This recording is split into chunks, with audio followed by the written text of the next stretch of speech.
Georgia, Governor Mike Huckabee. So your reaction to the murders in Tennessee today, Governor? Bill, as soon as I heard it, it reminded me so eerily of what happened on June 1st, 2009 in Little Rock.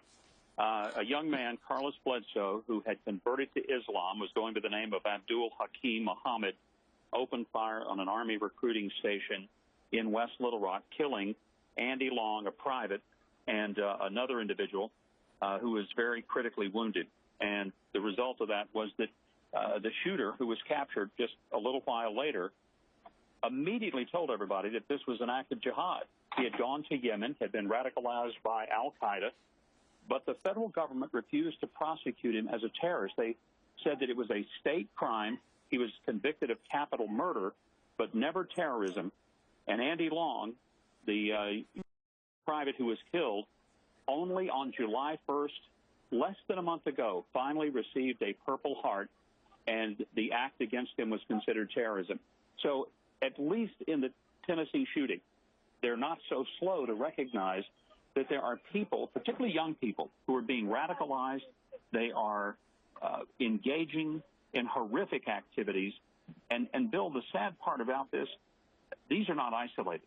I would guess that there are hundreds, if not thousands, of sleeper cells across this country, people who have been radicalized, who are waiting to be given the green light to do something like Mohammed did in Little Rock, like apparently the shooter did in Chattanooga. Okay. And that's why this is so very frightening to now, every American. In Little Rock, as you said, it wasn't a terror beef. And in Fort Hood, it wasn't a terror beef either. The president called it workplace violence. Remember that? Right. Okay. Oh, absolutely. So you've got two situations where U.S. military people are killed on American soil by Muslims who invoke Allah as the reason they did it.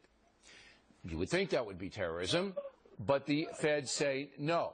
Do you know the reason the feds don't want to describe it as terrorism? Well, for reasons that make no sense to me, this administration has been consistent in wanting to do everything to protect the image of Islam. I certainly want to protect the image of peaceful Islam, but we have to recognize that the radical elements of Islam are out to kill us. And it's the same kind of foolish strategy that struck a deal with the Iranians this week. It's the same kind of foolish strategy that picked the wrong side in Egypt, had an imaginary red line in Syria.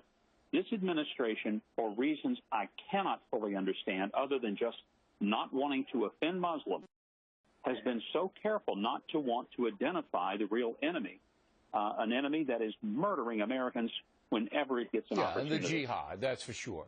All right, I mean, because I don't know why they do it, but it's absolutely a fact they do it. They downplay the terror aspect. Now, Donald Trump just said we need better intelligence.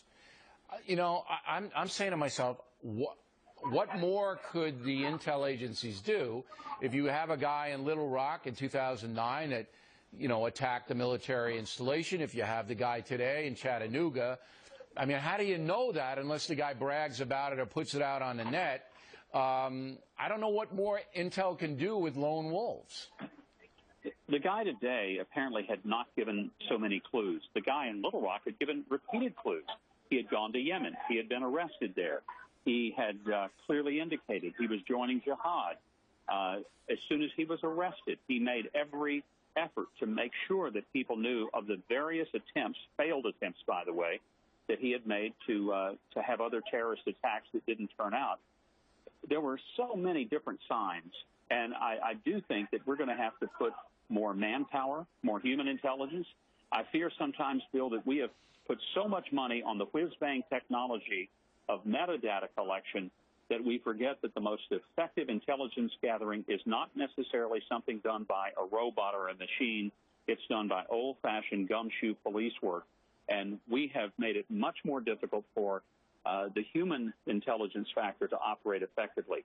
That has to change. All right, Governor. We appreciate your time tonight. The governor is in an airport, which is why you heard a little background noise.